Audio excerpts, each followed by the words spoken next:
Bonjour à tous, bienvenue pour ce nouveau webinaire technique de Würth Électronique. J'espère que vous allez bien. Donc, c'est notre avant-dernier webinaire de l'année, donc le dernier pour la connectique, et vous en aurez un du coup la semaine prochaine sur les LED. Alors, moi je m'appelle Étienne, donc je suis ingénieur d'application en connectique et je présenterai du coup cette session.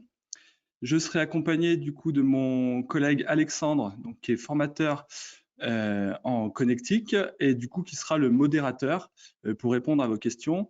Alexandre, j'espère que tu m'entends bien.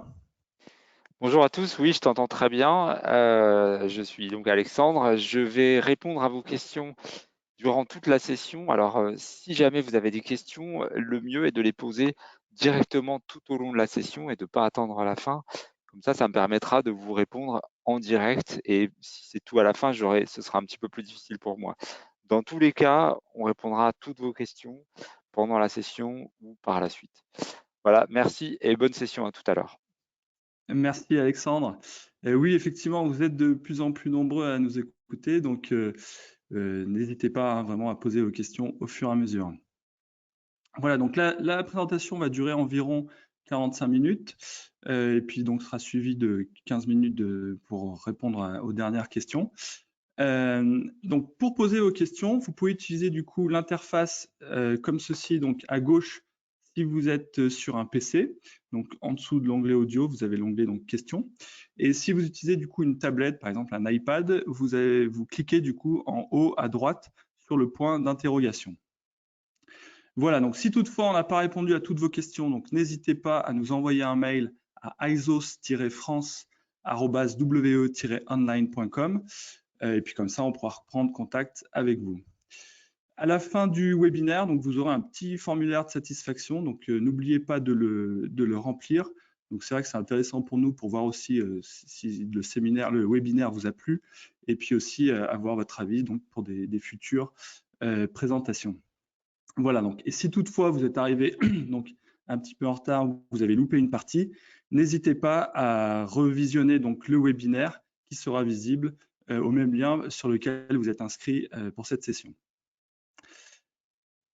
Voilà, donc avant de démarrer la session technique, je vais donc vous poser une petite question, un petit sondage.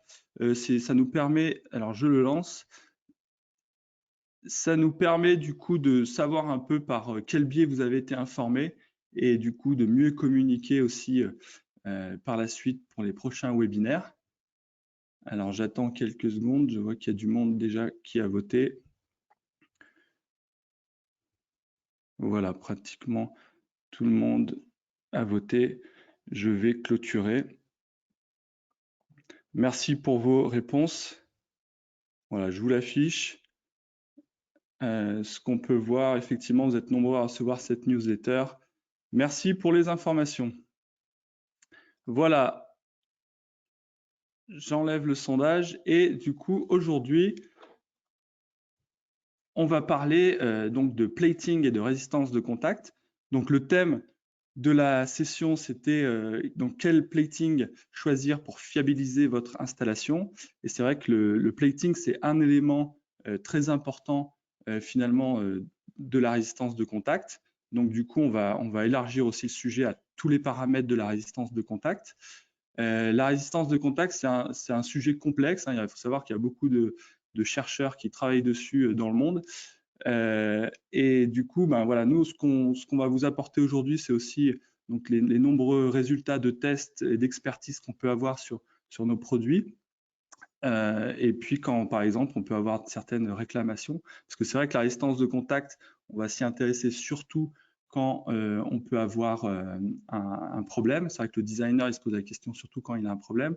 Et du coup, voilà, l'idée, c'est un peu de comprendre qu'est-ce qui peut se passer et en quoi ça peut impacter votre application. Donc, par exemple, pour démarrer, ce qu'on peut observer, par exemple, sur des conducteurs, on voit sur l'image de gauche, donc quand on va l'insérer, par exemple, dans un bornier, c'est que le conducteur qui a été dénudé, finalement, au bout de quelques semaines, il s'est oxydé. On peut voir que le cuivre, finalement, a bruni, et puis on peut voir apparaître un peu de vert de gris, et du coup, ça va augmenter la résistance de contact. On a eu une autre réclamation, par exemple, d'un client qui utilisait des moduleurs jack. Et finalement, c'est pareil, en termes de résistance de contact, il a eu des soucis.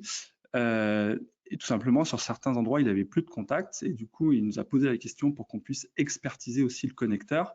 Et en fait, dans ce cas-là, on s'est rendu compte que ce n'était pas une oxydation du contact, même si on peut voir apparaître du vert, c'était tout simplement un dépôt de flux qui s'était posé après le passage au four et du coup qui avait augmenté considérablement la résistance de contact. Voilà, donc des petits exemples qui mettent en évidence que finalement le connecteur, c'est quand même un point sensible où une petite épaisseur finalement d'isolant peut changer les paramètres de votre application. Alors qu'est-ce que ça peut impliquer finalement cette résistance de contact dans votre application? Donc sur des connecteurs de puissance par exemple, et ben, tout simplement la résistance de contact, elle est liée donc à l'échauffement et à la puissance dissipée. Donc on peut le voir ici, hein, c'est directement proportionnel donc au carré de l'intensité, mais aussi à la résistance de contact. Et du coup, plus cette résistance de contact va augmenter, et plus votre échauffement va augmenter. Donc ça peut avoir une répercussion sur les composants qu'il y a autour, mais surtout ça va être une perte d'énergie. Donc notre objectif, nous, ça va être vraiment de minimiser cette résistance de contact et puis de la rendre aussi stable dans votre application. Pour tout ce qui est donc connecteur de données ou de signaux, donc finalement la résistance de contact, elle va aussi être importante parce qu'elle va jouer finalement sur l'amplitude du signal. On a un risque finalement de perte, de chute de tension. On peut le voir ici au niveau de la formule, donc de la loi d'Ohm. Et tout simplement, donc, nous, ce qu'on va faire aussi, c'est de réduire finalement au maximum cette résistance de contact, surtout que sur les signaux, vous avez en général des tensions qui sont assez faibles, et puis de le fiabiliser dans le temps pour que vous ayez toujours un signal avec une amplitude qui soit correcte.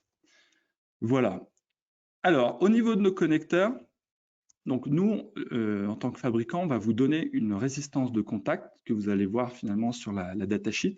Donc, par exemple, là, c'est le cas d'un mini-module. Donc la résistance de contact, elle est de 10 milliohms.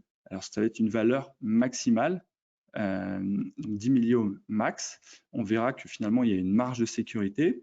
Et pourquoi il y a une marge de sécurité? Parce que tout simplement, entre le moment où votre connecteur il sort de production, où on teste la résistance de contact, après il va subir donc des connexions, donc ce qu'on appelle en anglais des mating cycles. Donc on peut le voir là au niveau de ce connecteur-là, c'est 25 mating cycles.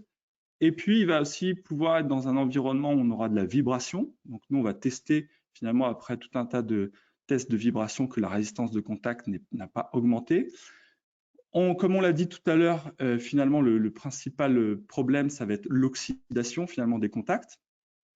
Et du coup, on va vérifier après, donc pour accélérer cette oxydation, on fait un test au brouillard salin et on va vérifier pareil que la résistance de contact n'augmente pas trop par rapport à la valeur initiale, donc moins de 2 fois la valeur initiale. On va faire aussi des tests d'humidité, de choc thermique et finalement, voilà, tous ces votre connecteur, il va subir tout un tas de tests et puis même dans la vraie vie finalement de sollicitations. Et donc nous, l'idée, c'est que dans tous les cas, on ne dépasse pas la valeur maximale qui est donnée dans la datasheet. Alors, comment on la mesure du coup cette résistance de contact? Donc le test donc c'est selon un standard hein, qui est l'EIA 364-23. Et donc le test le plus fiable, c'est avec le test finalement avec 4 fils. Donc on va injecter donc avec 2 fils un courant de 100 mA et avec finalement un voltmètre, on va mesurer la tension aux bornes donc du connecteur donc qui agit comme une résistance. Et du coup, avec les deux valeurs, tension, intensité et la loi d'Ohm, on va pouvoir calculer du coup la résistance de contact. Alors, concrètement, comment ça se passe? Finalement, on va mesurer, donc là c'est l'exemple d'un connecteur, donc c'est le MicroPower. Donc c'est un connecteur, en fait, donc il y a la fiche qui est à ce niveau-là, il y a l'embase qui est soudée dans le PCB, et là on voit le contact femelle avec le contact mâle, et puis le contact femelle est serti sur un fil conducteur. Donc, quand on va mesurer, finalement, nous, on va mesurer à partir du fil et on va mesurer sur une piste de PCB. Donc, dans cette mesure, il y aura les 50 mm de fil de cuivre. Il y aura la résistance propre au sertissage. Il y aura du coup la résistance propre du terminal de contact femelle, parce qu'elle a finalement, il y a un matériau résistif, donc il y a une résistance de contact liée à ce matériau-là. On va avoir, donc ça c'est l'élément principal, c'est aussi ce qui va être déterminant par rapport au plating, c'est cette zone de contact entre le terminal femelle et le terminal mâle. Et après, on aura aussi du coup le matériau du terminal de contact donc mâle, et enfin du coup la soudure et puis même la piste de PCB. Voilà, donc tout ça c'est la mesure de résistance de contact. Après, nous, ce qu'on va mettre dans nos datasheets, finalement, ça va être uniquement donc entre le sertissage et le terminal de contact mâle. Et du coup, dans nos calculs, on va déduire finalement de la valeur, on va déduire le fil de cuivre plus la soudure et la piste de PCB. Voilà, alors donc, ce que je vais faire, c'est que après, on va se focaliser vraiment sur ce qui nous intéresse, c'est-à-dire les contacts et la zone de contact entre les deux, mais rapidement, je vais vous montrer un peu comment on calcule et enfin, que représentent finalement les autres résistances de contact, et on pourra comparer tout ça en termes de valeur. Alors, rapidement, donc, un fil de cuivre, la résistance d'un fil de cuivre, elle est assez facile à calculer, parce qu'en fait, au niveau de la formule, comme c'est un cylindre, en fait, c'est la résistivité du matériau. Donc là, en général, les fils, c'est souvent en cuivre, surtout pour des petits fils pour de l'électronique. Donc on voit que la résistivité finalement du cuivre, elle est très faible. C'est un des matériaux les plus conducteurs. Donc à part l'argent, finalement, il n'y a pas de matériau aussi bon en termes de conductivité. Donc très, très peu résistif. Elle va augmenter en fonction de la longueur. Et puis, la résistance de contact va diminuer en fonction de la section du fil. Alors, vous n'êtes pas obligé de faire le calcul finalement de tout ça parce que, en fait, en fonction des sections, les standards finalement donnent directement les résistances électriques en fonction des sections de cuivre. Par exemple, l'UL le donne pour la WG. On voit par exemple la WG20, à ce niveau-là, ça représente à peu près du 0,5 mm², et du coup, on a du 33,31 ohms par mètre. Si on regarde par exemple, donc là, c'est l'IEC 60228 pour les millimètres carrés, donc c'est à peu près équivalent pour du 0,5 mm², on retrouve du 39 ohms par mètre. Voilà, donc nous, finalement, là, c'est pour vous expliquer un peu comment ça fonctionne, mais nous, on va le déduire de notre mesure.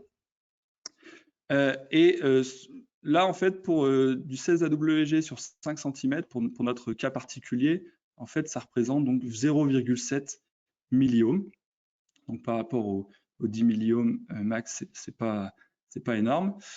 On va regarder aussi ce que représente la résistance donc, du sertissage. Donc, je ne vais pas rentrer trop dans les détails. On a d'autres présentations sur le sertissage, mais rapidement, donc l'intérêt du sertissage, c'est qu'on vient finalement avoir on a des lamelles qui vont se sertir sur la gaine pour avoir une tenue mécanique. Et après, on a deux petites lamelles qu'on voit à ce niveau-là qui vont être serties sur le conducteur. Donc ici, c'est une vue en coupe. Et l'intérêt là, c'est qu'on a donc les lamelles qui sont en laiton directement en contact avec le fil de cuivre. Et comme c'est serti finalement en déformant le matériau, bah, du coup, on a une connexion qui est étanche, sans air finalement entre les deux, et du coup sans oxydation. Donc le sertissage, ça a une résistance de contact qui est très faible. Elle est de l'ordre de 0,2 milliohms, donc 200 micro-ohms. Donc c'est vraiment très faible.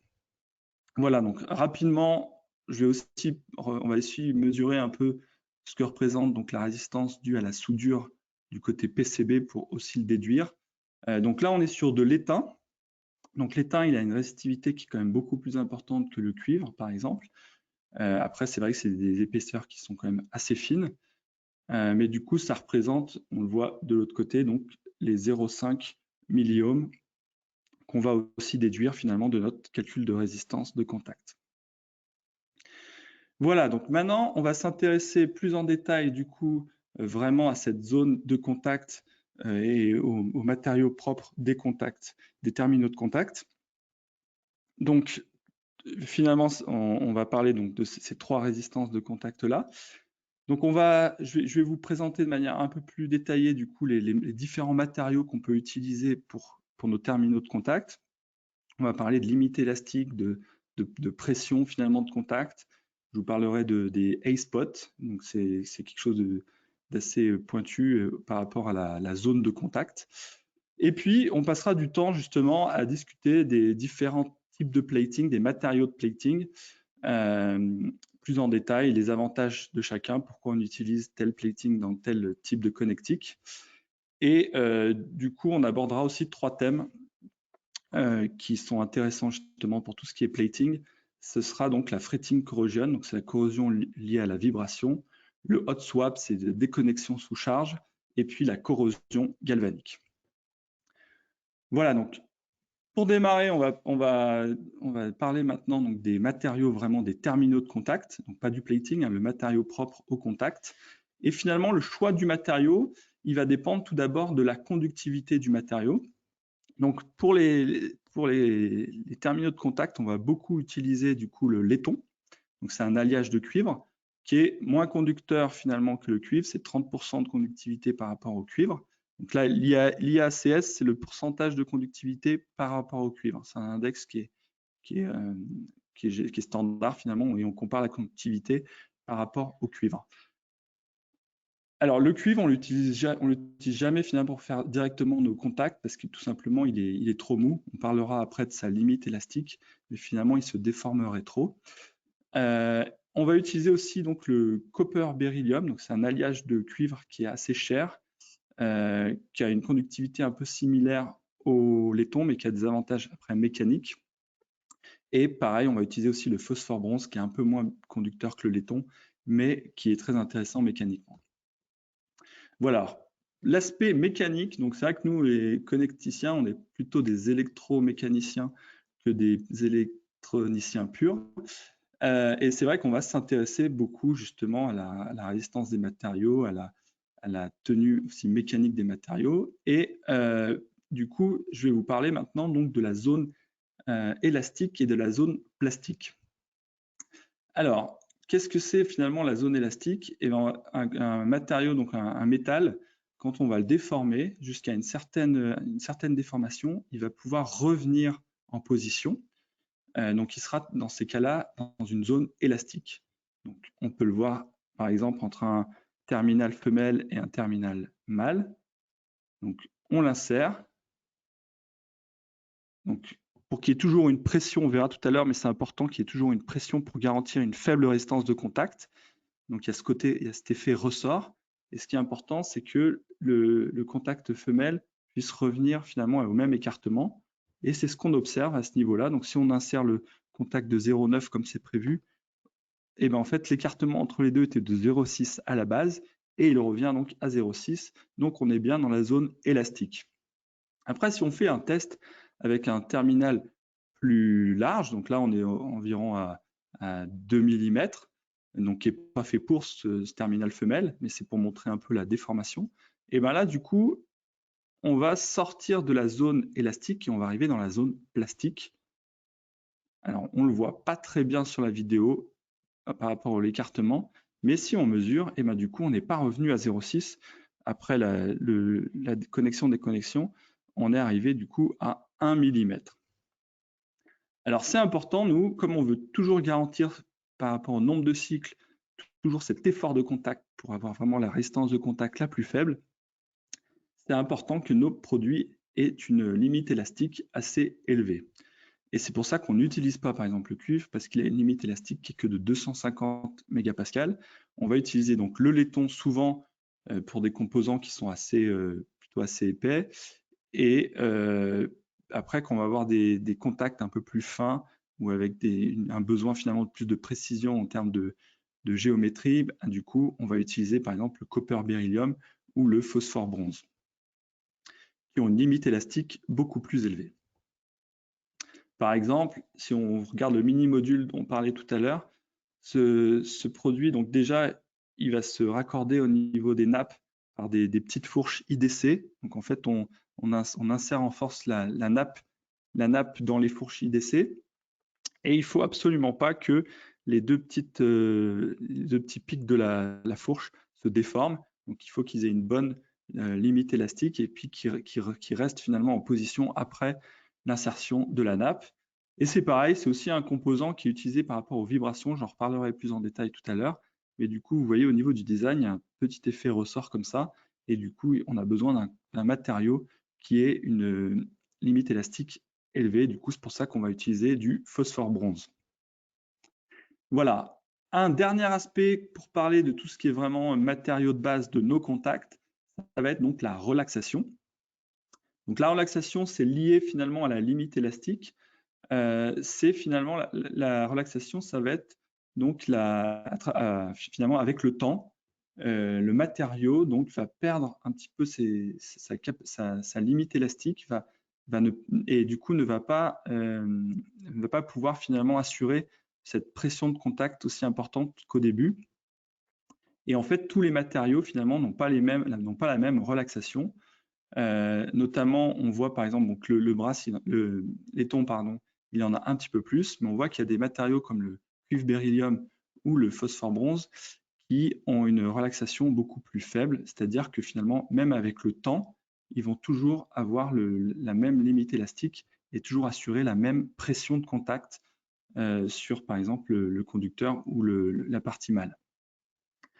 Ce qui est important de savoir pour vous, donc, alors au niveau des applications, avant de passer à la slide suivante, voilà, en laiton, on va plutôt partir sur des composants un peu épais comme ça, avec une grosse lame ressort. Donc finalement, même s'il y a un peu plus de relaxation, c'est moins dérangeant parce que finalement le produit est assez épais, donc on aura toujours cet effet ressort. Sur le phosphore bronze, ben, comme on l'a vu, on va utiliser par exemple pour tout ce qui est composants assez fins, comme le mini-module. Et par exemple, le cuivre beryllium, il va être beaucoup utilisé pour certaines parties de nos connecteurs coax, comme par exemple le contact central, où là on voit on a aussi des petites lames élastiques dans lesquelles finalement vont s'introduire les contacts mâles. Et si vous voulez, pour du coax, pour qu'on ait le moins de pertes possible, pour garantir vraiment une impédance caractéristique de 50 ohms qui soit toujours la même, qu'il n'y ait pas de rupture d'impédance, il va falloir qu'on ait vraiment une stabilité tout au long de la vie du produit finalement sur ses dimensions, sur sa géométrie. Et du coup, là, on va vraiment mettre le top du top, c'est-à-dire du cuivre beryllium. Voilà. Un point important pour vous, qui est important aussi à prendre en compte, c'est-à-dire que la relaxation est accélérée par la température. Donc pour un même matériau, finalement, la relaxation, par exemple, pour le laiton, va être plus importante si on utilise, par exemple, si on est dans une température donc, de 150 degrés que si on est à 20 degrés. Et c'est pour ça que c'est important de bien respecter finalement les datasheets en termes de température maximale, parce que même si visuellement on ne voit pas forcément quelque chose sur le métal, et ben en fait, petit à petit, la relaxation sera plus importante et il perdra plus vite ses caractéristiques, ses propriétés mécaniques. Voilà pour tout ce qui est matériaux finalement des terminaux de contact. Ce qu'on peut voir, c'est qu'ils sont quand même en laiton, donc c'est moins conducteur finalement que le cuivre. Donc il y a le gros finalement à la base de la résistance de contact de nos connecteurs, c'est quand même les contacts eux-mêmes qui sont en laiton et qui ont une résistance de contact un peu plus élevée. Mais on voit que par rapport, donc si on additionne par rapport aux 10 milliohms, c'est quand même bien inférieur. Et finalement, dernier point, donc on va regarder maintenant la zone de contact donc entre ces deux contacts et on verra donc ce qu'il en est. Alors, pour parler de cette zone de contact, ce qui est important donc de comprendre, c'est la notion donc de A-spot. Parce que finalement, si on regarde un peu plus en détail un contact, donc là, c'est un connecteur ZIF dans lequel on insère une limande, qui a aussi une partie de contact sur la nappe. Si on prend juste cet élément-là et puis qu'on le coupe, donc là, on voit la vue en coupe, on la grossit finalement au microscope, donc on peut voir donc, le matériau de base ici, et puis on va voir finalement cette petite couche de plating. Et ce qui est intéressant de voir sur cette photo, ça va être que finalement, le matériau, il ne va pas être plat. Donc finalement, quand il y a une connexion, comme on peut le voir là, c'est pas plat comme on pourrait le croire sur la photo, mais en fait, on a des finalement au niveau de la forme, c'est un peu des petites vagues comme ça.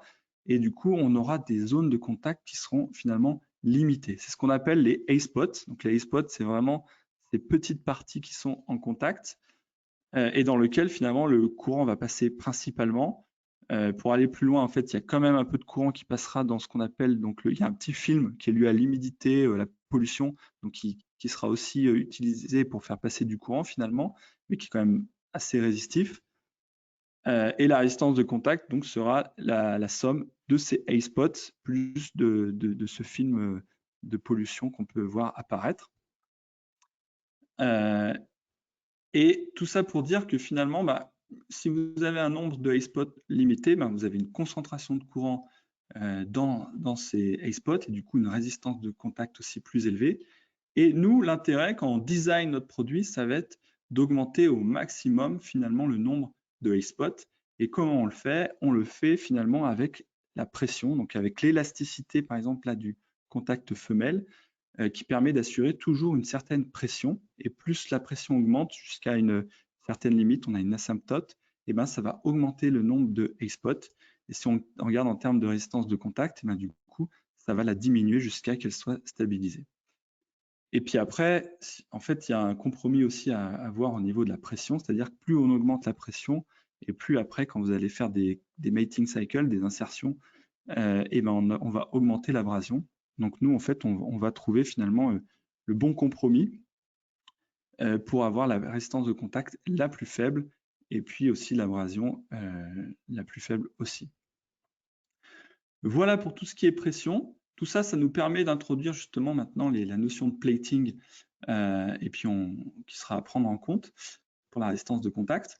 Alors, pourquoi on met du plating? Donc, comme on l'a dit tout à l'heure, si on regarde par exemple un fil de cuivre ou même un contact en laiton qui est un alliage de cuivre et qu'on le laisse finalement à l'air libre, ça va créer une petite couche d'oxydation. Donc, sur le cuivre, c'est intéressant parce que comme sur le laiton, ça va stopper finalement cette oxydation. Donc c'est intéressant par exemple pour la Statue de la Liberté qui est principalement composée de cuivre parce que finalement l'oxydation va s'arrêter. Mais le gros problème de cette oxydation, c'est qu'elle est, comme on peut le voir à ce niveau-là, elle est très résistive, donc elle est même isolante. On voit par rapport à la conductivité du cuivre, c'est vraiment très, très faible. Donc ça va nous poser un problème. Surtout que sur des matériaux comme le cuivre ou le laiton, cet oxyde est assez dur et du coup, il va vraiment diminuer la résistance de contact. Alors c'est pour ça qu'on ne va jamais laisser des contacts en laiton ou en cuivre finalement nus. On va toujours mettre sur ces contacts du coup une petite couche de plating. Et ce qui est vraiment fréquemment utilisé, c'est l'étain. Donc je vais commencer par vous présenter l'étain, puis après on passera à l'or et l'argent. Donc l'étain, le gros avantage de l'étain, c'est qu'il est très mou. Si on le compare par rapport au cuivre, au laiton ou même au nickel, il est très mou. Et finalement, effectivement, il s'oxyde comme la plupart des métaux, mais cette couche donc d'oxydation est très faible. On parle de 0,1 micron pour des épaisseurs d'étain qui sont entre 2 et 4 microns généralement. Et l'avantage, donc c'est un peu, on peut reprendre un peu l'image de la crème brûlée, c'est-à-dire que vous avez finalement quelque chose de mou dessous et puis une petite couche un peu dure et surtout cassante. Et finalement, l'avantage de l'étain, c'est que quand vous allez faire une connexion, en fait, vous allez enlever cette petite couche d'oxydation et du coup, on va retrouver un contact étain-étain et du coup, une résistance de contact faible. Voilà, donc l'étain, il est aussi pas cher par rapport, on verra, à l'or ou l'argent. Donc, il est vraiment beaucoup utilisé. Il est beaucoup utilisé, par exemple, pour tout ce qui est bornier. Donc, plus les composants aussi sont gros et plus ça va être cher de mettre de l'or. Et puis, finalement, par exemple, dès qu'on a un peu de courant, il y a aussi un intérêt, c'est que cette petite couche avec un peu de tension et de courant, finalement, elle va facilement s'enlever. Donc, ça ne sera pas forcément un problème. Voilà. Alors, le problème quand même par rapport à l'étain, c'est que quand vous avez beaucoup de cycles, petit à petit, on va à chaque fois qu'on va enlever cette petite couche, on va grignoter l'épaisseur d'étain. Et il y a un moyen pour augmenter la durée de vie en utilisant de l'étain, c'est de rajouter donc une sous-couche de nickel entre l'étain et le laiton. Et il faut savoir que le nickel, il est plutôt dur et il est aussi glissant. Donc c'est un phénomène assez particulier, c'est qu'en rajoutant finalement une sous-couche entre l'étain et le laiton, eh ben, on va diminuer l'abrasion de l'étain. Ça, c'est quelque chose qui n'est pas toujours facile à comprendre théoriquement, mais qui se vérifie vraiment bien sur tous les tests et puis tous les tests qu'on a pu faire et qui est commun, que tous les fabricants de connectiques connaissent bien. C'est-à-dire qu'en mettant du nickel dessous, et ben, en fait, la couche d'étain va rester beaucoup plus longtemps malgré un nombre de mating cycles plus élevé. Alors, au niveau de l'étain, si on regarde cette fameuse zone de résistance, qu'on la mesure sur un connecteur, on va dire, sortie d'usine propre, etc., elle va être donc de 0,8 milliohms. Donc, c'est plutôt faible. Et puis finalement, si on additionne donc les valeurs, on arrive à peu près à 3,6 milliohms. Donc par rapport à nos 10 milliohms maximum, on est sur une valeur qui est tout à fait correcte. Et finalement, il y a une grosse marge de sécurité. Alors, comme je disais, pourquoi il y a cette fameuse marge de sécurité? Parce que tout simplement, le contact, après, va être soumis à des sollicitations dans vos applications, et notamment la sollicitation la plus importante qui est donc le mating cycle, donc les insertions, connexions, déconnexions. Alors, comment ça se passe du coup avec les connexions, déconnexions? Tout simplement, à force finalement de se déplacer avec cette pression de contact, petit à petit, donc l'étain va s'oxyder, on va enlever cette couche d'étain, puis finalement, en fait, on va, par l'abrasion, on va grignoter les différentes couches de plating, jusqu'à ce que finalement, il n'y ait plus de couches de plating, parce qu'on a dépassé largement finalement les données prescrites par la datasheet, et à ce moment-là, du coup, le cuivre ou le laiton vont se retrouver donc nus, et du coup, il y aura une oxydation qui va se faire. Donc, si on regarde dans des tests, par exemple sur le mini-module, donc il y a une couche de nickel de 1,27 microns et puis une couche d'étain de 2,54 microns. Donc lui, il est prévu, comme on l'a vu tout à l'heure, pour 25 mating cycles. Et en fait, ce qu'on observe, donc là, c'est des tests finalement qui se font de manière continue. Ce qu'on observe, c'est que la résistance de contact jusqu'à même, donc il y a une grosse marge de manœuvre, jusqu'à 200 grosse marge de sécurité, pardon. Il y a donc jusqu'à 250 mating cycles, finalement, la résistance de contact ne va pas tellement varier. Et au-dessus de 250 mating cycles, elle va commencer finalement à varier finalement et puis à être plus du tout stable. Et du coup, là, on peut considérer en fait qu'à partir de ce moment-là, on est vraiment arrivé au niveau où il n'y a plus du tout de plating, et du coup, ça devient un peu aléatoire, et finalement, il y a un risque d'oxydation. Si on regarde au niveau de 1000 cycles, on voit bien qu'il n'y a plus du tout de plating. Donc là, on voit la couleur finalement du laiton. Donc tout le plating a été grignoté avec l'abrasion. On va refaire un test et puis voir un peu ce que signifient aussi toutes ces valeurs de résistance de contact. Donc là, c'est un autre test qu'on a fait avec un MPC4, un mini power de chez nous. Donc il peut aller plus loin en intensité, il peut aller jusqu'à 9 ampères. Pareil, on a une couche de nickel, une couche d'étain. Et là, on a fait un test. Donc ce qu'on a testé au fur et à mesure de nos mating cycles, c'est à la fois la résistance de contact, et on a fait aussi en parallèle des tests d'échauffement pour voir un peu finalement comment l'échauffement variait. Et finalement, lui c'est pareil, il est prévu pour 25 mating cycles. Alors vous me direz c'est peut-être un peu faible, mais finalement c'est aussi des données qui sont cohérentes aussi avec l'utilisation des produits. Donc on préfère aussi prévoir des grosses marges de sécurité pour que vous soyez finalement bien tranquille. Mais surtout, si on observe un petit peu cette courbe, effectivement, on voit du coup la résistance de contact augmenter quand même. On passe de 3-4 milliohms à 40. Mais ça, c'est un test qui a été fait finalement dans la foulée. Pareil pour l'échauffement, il augmente, mais ce n'est pas non plus exceptionnel. On arrive pardon, excusez-moi, pour la résistance de contact, on était passé de 3 à 8 milliohms, et pour l'échauffement, donc on passe de 5 à 35 degrés d'échauffement. Mais tout ça, ça s'est fait dans la foulée. Et finalement, si on attend 3 semaines, on prend notre connecteur qu'on a poussé vraiment au bout de ses limites jusqu'à 5000 cycles, et ben qu'est-ce qu'on peut voir finalement? C'est que là, l'échauffement, au bout de 3 semaines, l'oxydation s'est faite sur les contacts, et du coup, et ben là, l'échauffement est beaucoup plus importante. Donc après, avec l'oxydation, finalement, la résistance de contact va augmenter de manière exponentielle. Donc là, si on regarde dans les valeurs, donc on est dans une température ambiante de 25 degrés, et on voit qu'on est passé sur un connecteur donc tout neuf à 54 degrés, en prenant vraiment les 9 ampères de base. Hein. Et par contre, donc ça fait un échauffement de 30 degrés, c'est tout à fait cohérent par rapport à nos standards. Et avec celui qui a subi 5000 cycles, donc qui a eu finalement une oxydation et directement du laiton, ce qui n'avait plus du tout de plating, et ben là, on est passé donc à 125 degrés, donc on a eu un échauffement de 100 degrés, donc qui est assez énorme. Et là, on commence vraiment à la fois avoir l'échauffement pour votre système, et puis par rapport aux propriétés du produit, on commence vraiment à altérer ses caractéristiques électriques et mécaniques. Voilà, un dernier aspect pour l'étain, ça va être donc la fritting corrosion. Donc, au niveau de l'étain, finalement, ce qu'on a pu voir, c'est que quand on insérait et quand on connectait et déconnectait finalement l'oxyde d'étain finalement s'enlevait.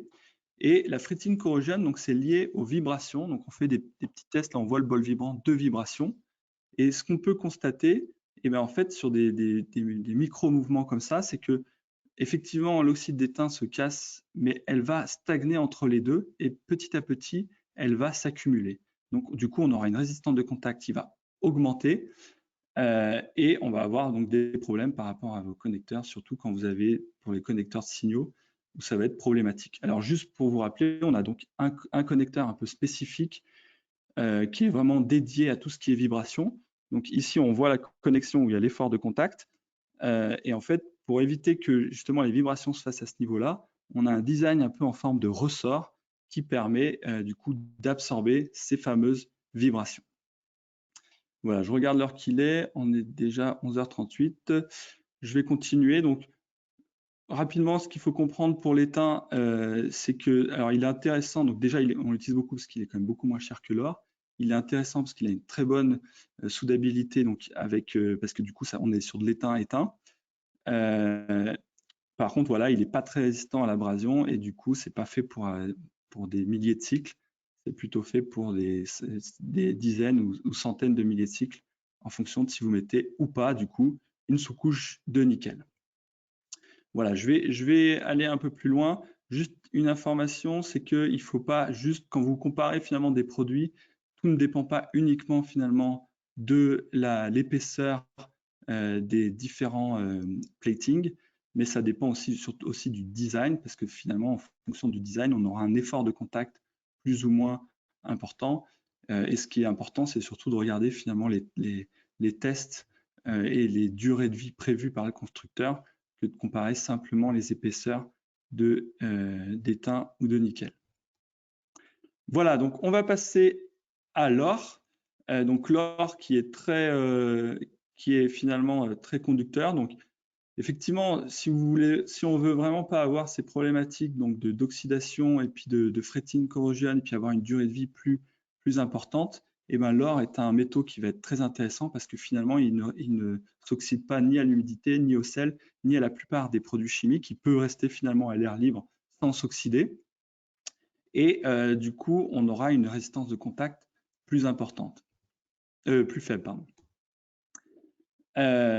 Alors, du coup, ce qui permet, par rapport à l'or, c'est d'avoir des épaisseurs donc, de plating beaucoup plus faibles, puisqu'il n'y a pas cette oxydation.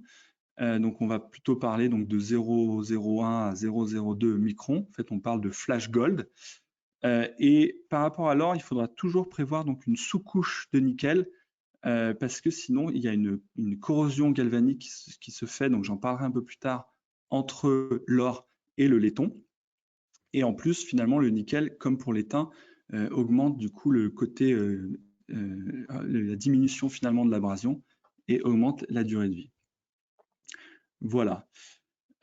Du coup, comme il est plus conducteur, on aura une résistance de contact un peu plus faible. Et puis, comme il est plus conducteur, finalement aussi, on sera pas obligé d'avoir un effort de contact, une pression aussi importante. Et du coup, comme il y a moins de pression sur le contact, il y aura aussi moins d'abrasion et une durée de vie plus importante. Voilà, donc c'est pour ça. Si on regarde un peu les mating cycles, c'est là où on voit finalement que la durée de vie peut être beaucoup plus grande. Donc par exemple, sur un pinheader qui est prévu pour 50 mating cycles, eh ben, on voit que jusqu'à 700 cycles, il n'y a pas tellement de variation. Et encore, le mating cycle, les barrettes comme ça, on veut avoir finalement une très forte rétention mécanique. Donc c'est prévu d'avoir quand même une pression de contact assez importante. Et du coup, c'est vrai qu'au bout d'un certain nombre de cycles, de 700 cycles, on commence déjà à attaquer un peu le plating et à commencer à voir apparaître finalement le laiton derrière. Si on regarde par exemple l'USB type C, donc lui déjà ça va être des pins beaucoup plus fins et du coup avec une pression de contact plus faible. Et puis surtout, lui, on veut qu'il dure beaucoup plus longtemps, on veut qu'il dure 10 000 mating cycles. Donc, ce qu'on va rajouter en plus du nickel, c'est du nickel palladium. Donc, c'est une sous-couche encore, mais qui renforce l'effet du nickel, c'est-à-dire qu'il va être encore plus glissant et puis un petit peu plus dur. Et du coup, là-dessus, on aura pareil, on aura très faible épaisseur d'or, ça va être 0,05 microns. Mais si on regarde les tests, eh ben, 10 000 cycles, la résistance de contact n'a pas du tout varié. Et on peut aller jusqu'à 30 000, elle ne varie toujours pas. C'est qu'à partir de 30 000 qu'elle commence à varier. Après, toujours pareil, on a une grosse marge de sécurité parce que finalement, il faut prendre en compte aussi l'aspect finalement oxydation dans le temps, etc. Mais ce qu'on peut dire, c'est que voilà, jusqu'à 30 000, on a toujours cette fameuse couche de plating qui protège. Donc, c'est bien surdimensionné, du coup pas du tout d'inquiétude pour les 10 000 mating cycles, sachant que 10 000 mating cycles, ça commence à faire déjà pas mal d'années d'utilisation. Voilà, et puis ce qu'on peut observer au bout de 46 000 cycles, c'est qu'effectivement il n'y a plus de plating sur la plupart des contacts, on est vraiment sur du laiton, et puis on a un peu attaqué aussi avec l'échauffement dû au test, l'isolant qui peut aussi se mettre finalement sur les contacts et augmenter la résistance de contact. Voilà. Alors, pour l'or, rapidement, donc ce qui est vraiment intéressant avec l'or, c'est que du coup, il résiste très bien à l'oxydation et que du coup, on n'a pas besoin de mettre des pressions de contact très importantes et on peut du coup avoir seulement des faibles épaisseurs d'or. Donc, c'est normal qu'il n'y ait que 0,0254 microns d'or. C'est parce que finalement, il va moins s'oxyder et on aura moins d'abrasion. Le problème, c'est qu'il est quand même un peu cher et c'est pour ça qu'on ne l'utilise pas de partout par rapport à l'étain. Voilà, donc le top du top, c'est l'or plus le nickel palladium parce qu'il permet d'aller sur un nombre de cycles très très élevé. Après, c'est pareil, on va définir tout ça en fonction de l'utilisation du produit. Une barrette, ça ne sert à rien d'avoir 10 000 cycles parce que ce n'est pas forcément fait pour ça. Alors que des composants comme l'USB, c'est important parce que ça va être utilisé régulièrement. Voilà, un dernier point qui nous permettra donc de parler du dernier matériau qui est l'argent, ça va être du coup la déconnexion sous charge. Alors, il faut savoir que normalement, les connecteurs ne sont pas faits pour être connectés, déconnectés sous charge, parce que finalement, quand vous avez des connexions sous charge, eh ben, vous avez une tension qui n'avait pas forcément, on a une très faible tension à ce niveau-là, parce qu'il y a toujours cette petite résistance de contact. Et quand vous l'écartez comme ça, en fait, vous avez une tension qui va se créer, et du coup, il y aura un arc électrique. Et petit à petit, et pareil pour la reconnexion. Et le risque, finalement, c'est que cet arc électrique agresse finalement le plating et du coup augmente la résistance de contact. Alors, nous, comme je vous disais, les connecteurs, c'est pas fait pour. On a fait des tests, par exemple, sur des modulaires jack, notamment parce qu'ils sont utilisés sur le PoE, donc il y a un petit peu de puissance, un peu de courant. Et c'est vrai que ça peut être facile de déconnecter. On ne pense pas toujours à couper la charge. Et du coup, voilà, c'est un connecteur donc, qui a une couche de nickel de 1,5 micron et puis du flash gold, donc une très faible épaisseur d'or. Et du coup, on a fait 1000 tests en connexion-déconnexion sous charge à 0,6 ampères. Donc, parce que finalement, en termes de PoE, nos produits, nous, ils peuvent aller au PoE qui va jusqu'à 600 milliampères. Et là-dessus, on n'a rien observé au niveau des contacts. On a augmenté un peu la valeur, donc on est allé au-dessus même du max du PoE, parce que le PoE, c'est 960 milliampères, on est jusqu'à 1,5 ampères, et on a fait 1000 tests de connexion-déconnexion sous charge. Et là, effectivement, on voit apparaître, donc on voit que le métal a un petit peu fondu, et puis un petit peu, ça a peu été carbonisé, hein. Et du coup, on voit que là, ça a quand même agressé les contacts. Mais finalement, si on regarde le connecteur de plus près, et ben en fait, quand vous insérez une fiche sur un modulaire jack, l'insertion se fait à ce niveau-là. Ici, on a le contact qui est en lame ressort. Et après, en fait, quand vous le poussez, et ben finalement, le contact sera sur un autre point du contact. Et quand on a fait nos mesures après 1000 cycles, et ben en fait, il n'y avait aucun souci parce qu'à ce niveau-là, il n'était pas du tout endommagé. Voilà, donc c'est aussi pour rassurer par rapport à l'utilisation de nos produits en PoE. Mais finalement, cette question de connexion-déconnexion sous charge, elle est très intéressante pour tout ce qui est notamment switch, parce que finalement, normalement, quand on déconnecte un produit, c'est pas avec un connecteur, c'est avec soit un interrupteur, un contacteur, etc. Et finalement, le switch, c'est vraiment le produit qui est fait pour couper ou mettre le courant sur une charge. Alors, en fait, quel plating on va utiliser? Tout simplement, ça va dépendre de l'application. Parce qu'en fait, sur l'or, la problématique qu'on a, alors l'or et l'argent, c'est pareil, si vous avez un arc électrique, ils vont dans tous les cas finalement être altérés, ça va attaquer le plating. Et le problème de l'or, et pareil de l'étain, c'est que finalement, en étant chauffé de cette manière-là, eh ben, il y a un risque que ça colle. Et pour un switch, il faut que la connexion des connexions soit instantanée, surtout que c'est des petits produits en général. Et même dans tous les cas, il ne faut surtout pas que ça se soude. Et du coup, ben, l'or, on va l'utiliser jusqu'à des faibles courants et plutôt des petites tensions, et puis des durées de vie aussi un peu plus faibles. Et à partir du moment où on va aller sur des tensions et des courants surtout plus importants, on va utiliser de l'argent, parce que l'argent, il a cette propriété de ne pas coller, d'avoir finalement une température aussi de fusion et de soudure surtout plus élevée. Voilà, alors c'est pareil, quand finalement on déconnecte un switch, et ben finalement il y a ce fameux petit arc électrique et l'argent va être en fait vaporisé, il va s'altérer petit à petit. Et du coup, c'est pour ça, si on revient en arrière, qu'est-ce qu'on prévoit sur tous les switches et puis même sur tout ce qui est disjoncteur, etc. En fait, on va mettre une petite plaquette d'argent qui va permettre justement comme ça, donc il y aura un peu plus d'épaisseur que sur un plating standard, qui va permettre comme ça d'augmenter la durée de vie du produit et puis de jamais arriver au nickel ou au cuivre.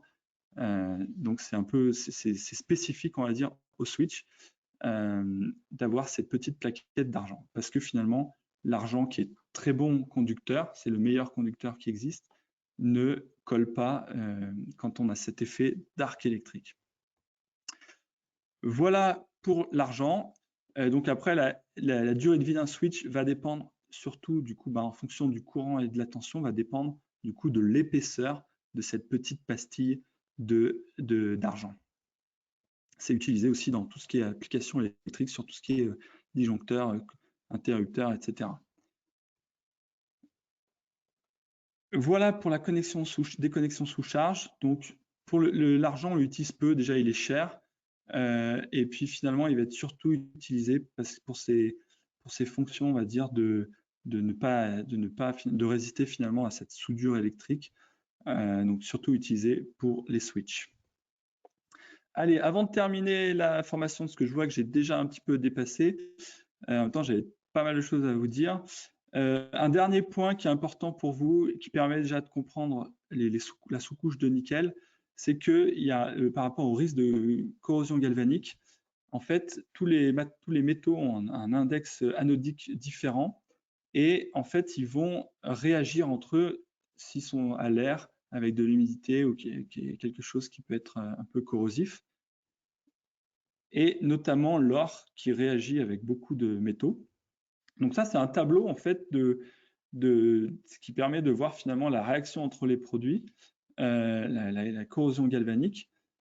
Et si on regarde par exemple l'or, donc quand c'est vert, en fait, ça ne réagit pas, il n'y a pas de corrosion galvanique. Et après, sinon, si on se situe à ce niveau-là, il y a un gros risque de corrosion galvanique. Et en fait, si on regarde l'or qui est à ce niveau-là, et ben en fait, si on le met avec du laiton, et ben du coup, le laiton va être attaqué. Ça va favoriser finalement la corrosion du laiton. Si on regarde le nickel, donc nickel plus or, pas de problème. Et pareil, nickel plus laiton, on est en vert, il n'y a pas de souci. Du coup, on va pouvoir, cette sous-couche de nickel, en plus d'avoir l'effet glissant et un peu dur, va permettre du coup d'éviter d'avoir cette corrosion galvanique entre l'or et le laiton. Un dernier point que je vais vous présenter, c'est un autre aspect, ça va être la réaction qu'on peut avoir entre l'étain qui est là et l'or qui est à ce niveau-là. Et là, on voit finalement que du coup, l'étain est aussi attaqué finalement par l'or. Il y a une corrosion galvanique. Et ça va être important de vérifier quand on fait des assemblages de contacts, notamment pour tout ce qui est connecteur ZIF ou LIF. Quand on va insérer une limande, c'est vrai qu'il y a les deux matériaux qui existent en fonction des fabricants. On peut avoir de l'or ou de l'étain. Et en fait, si on met de l'étain ou de l'or ensemble, ben, en faisant le test au brouillard salin, ça fonctionne bien. Par contre, si on met du coup un connecteur ZIF avec un plating or et une nappe avec un plating étain, eh ben, on peut voir avec le test de brouillard salin, on peut voir finalement la corrosion galvanique du coup qui s'est fait anormalement. Donc faites bien attention de ne pas mélanger des contacts étain et or, c'est pas fait pour. Voilà, allez, une dernière petite slide pour comparer un peu aussi le coût des produits et justifier aussi l'utilisation qu'on peut avoir de certains matériaux. C'est tout simplement que l'or est considérablement beaucoup plus cher que la plupart des matériaux. Et c'est pour ça qu'on va utiliser donc beaucoup l'étain, le nickel. Et quand même beaucoup moins, enfin, sauf sur des petits contacts, etc., beaucoup moins finalement l'or et l'argent. Voilà pour cette session. Je te laisse la main, donc n'hésitez pas à poser vos questions. Et puis sinon, je te laisse la main, Alexandre, pour nous rapporter quelques questions et répondre à l'ensemble des participants. Merci Étienne. Donc je vais répondre à quelques questions. J'étais en train de répondre, mais bon, donc, je pourrais probablement pas terminer. Je vais répondre à la question à laquelle j'étais en train de taper. Donc, quand un courant est spécifié pour un contexte, est-il dépendant de l'environnement et principalement de la température? Donc la réponse est oui. Quand on s'approche de la température maximum d'utilisation d'un composant, on doit faire décroître le courant, puisque sinon on va dépasser cette température-là et ça risque d'augmenter l'oxydation, etc. On appelle ça les courbes de derating. Donc on donne des courbes de derating pour la totalité de nos composants. C'est hyper simple à utiliser.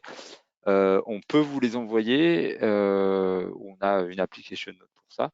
Il n'y a pas de problème. C'est Guillaume Clairet, donc on vous enverra la courbe de derating. J'ai eu des questions à propos du sertissage, alors par rapport à la soudure. C'est une question intéressante. Qu'est-ce qui vaut mieux? Est-ce qu'il vaut mieux le sertissage ou la soudure? Donc le sertissage, la soudure, on va dire, c'est pas très dur à faire parce que ça crée quelque chose, un contact qui est bien étanche, ça on en est sûr. Mais le sertissage aussi. Par contre, ça demande un tout petit peu de savoir-faire et quelques précautions. Alors, je ne veux pas profiter des questions à chaque fois pour essayer de vendre nos formations, mais on a une formation qui détaille bien le process du sertissage, donc on peut vous la faire en session privée, il n'y a pas de problème à votre demande. Mais je vais quand même répondre à la question. Dans la mesure où le sertissage est bien fait, on a quelque chose qui est étanche. Donc c'est étanche à l'oxydation, c'est étanche aux polluants. évidemment, puisque les fils touchent l'embout. Alors évidemment, c'est étanche dans une certaine limite. Il y a un moment donné, j'ai déjà vu des câbles Certi retournés qui ont passé quelques années dans des camions. Entre le polluant, les câbles qui étaient mal fixés, effectivement, le courant, il avait du mal à passer parce que tout était oxydé. Il y a des petites choses, donc il faut savoir faire un sertissage étanche. Il y a des techniques, c'est pas très compliqué, on peut vous l'expliquer, comment le vérifier en production. La deuxième chose, c'est il faut toujours fixer les câbles au plus près du sertissage pour limiter la transmission des vibrations. Parce que vous imaginez bien que dans un camion, puisque c'est l'exemple que je connais, les câbles qui bougent dans tous les sens, toutes les vibrations sont reportées au niveau du sertissage et il y a un moment donné, ça finit par s'oxyder à cause du fretting corrosion, phénomène assez connu. Voilà. Et puis, une chose qui est bien, c'est aussi d'utiliser des câbles qui sont en cuivre, évidemment, mais étamés. Comme ça limite un peu ce facteur oxydant. Après, rien ne vous interdit, si jamais vous voulez être vraiment sûr, ou si c'est à la demande d'un client, de rajouter un petit coup d'étain par-dessus. Comme ça, on est sûr que c'est super, super étanche. C'est un coût supplémentaire qui probablement ne sert pas à grand chose. On appelle ça ceinture et bretelle, mais bon, pourquoi pas le faire, ça pose pas beaucoup de problèmes. J'ai une dernière question pour aujourd'hui, c'est est-ce que le contact éteint s'oxyde? Alors, dans des conditions normales d'utilisation, c'est-à-dire quand on reste, quand on n'a pas de produits chimiques oxydants particuliers, quand on n'a pas de brouillard salin, quand on reste dans une humidité de nos pays, à ce moment-là, le contact éteint ne s'oxyde pas. L'étain est assez mou, donc crée une espèce de poche molle qui est tout autour du contact, qui va rendre le contact étanche. Et du coup, c'est ce qu'on a dit, quand le contact, l'étain s'oxyde, il y a cette petite paroi qui est oxydée, qui est isolante à l'oxydation. Donc en fait, l'étanchéité du contact est assurée pour très très longtemps. Par contre, ce n'est plus valable avec du cuivre. Le cuivre est un matériau dur et l'oxyde de cuivre est dur aussi, donc il ne va pas créer cette couche isolante. Donc, ça ne marchera pas. Par exemple, si vous avez un contact cuivre à réaliser, vous mettez du cuivre sur le cuivre, vous avez un petit peu brossé pour enlever l'oxyde dessus, et vous mettez de la graisse de contact. Comme ça, le contact, il va durer des années et des années. Si vous ne mettez pas de graisse de contact, il y a un moment donné, ça posera un problème. Voilà.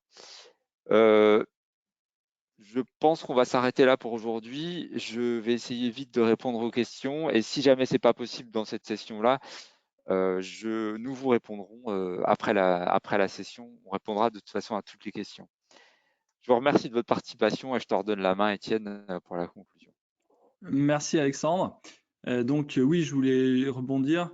Effectivement, pour tout ce qui est directing, vous retrouvez sur le lien des webinars un webinar sur le directing qu'on avait fait au mois d'avril. Et puis, c'est pareil, on n'a pas encore fait un webinar, mais on a des choses sur le crimping, sur le sertissage, donc à vous présenter sans problème. Voilà, et ben écoutez, moi je vous remercie à tous donc de votre participation. Donc n'hésitez pas si vous avez besoin des sujets donc à nous contacter. On peut se faire des Webex privés et puis travailler sur des projets qui vous concernent. N'oubliez pas, donc c'est la fin de semaine prochaine, donc le 11 décembre, donc le dernier webinaire sur les LED de l'année. Et puis n'hésitez pas aussi à nous suivre donc sur LinkedIn pour toutes les actions qu'on pourra faire l'année prochaine. Voilà, bah écoutez, je vous remercie. Merci pour votre participation et à très bientôt. Au revoir.